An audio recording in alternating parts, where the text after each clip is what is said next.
Good morning, magandang araw mga kabady, mga kasol. Isang masayang araw na naman ang ipinagkaloob ng ating Panginoon sa atin. Linggo, magsimba kung kaya, kung hindi, online mass.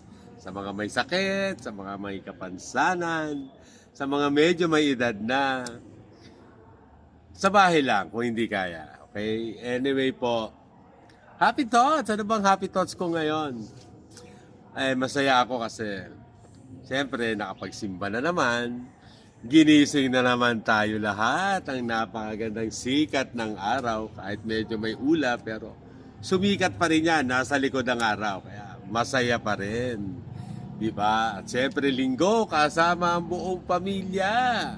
Diba? Kami ni Son, magluluto kami. Masarap ulam namin. Tuyo at itlog. Diba? Ang daming dapat pasalamatan. Diba? Sabi nga kanina ni Father sa misa, true joy is knowing that kahit ang dami mong problema, dapat maging masaya ka pa rin. Kasi kasama natin si Jesus. Sino pa ba, di ba? Kaya always be happy. Matatapos din yung problema.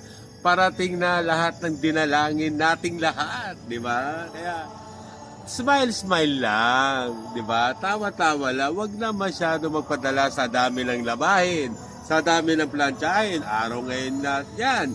Sa mga nagtatrabaho, magpahinga. Araw ng pahinga nyo, di ba? So, sa mga medyo may edad, kasama nyo mga apo. Baka dumalaw na yung mga apo nyo. Di ba? Yung mga anak nyo, matagal nyo nang dinakikita. Dadalaw na yon, linggo ngayon.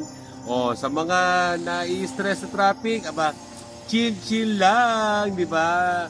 Dadaloy din na maganda yung traffic na yan, di ba?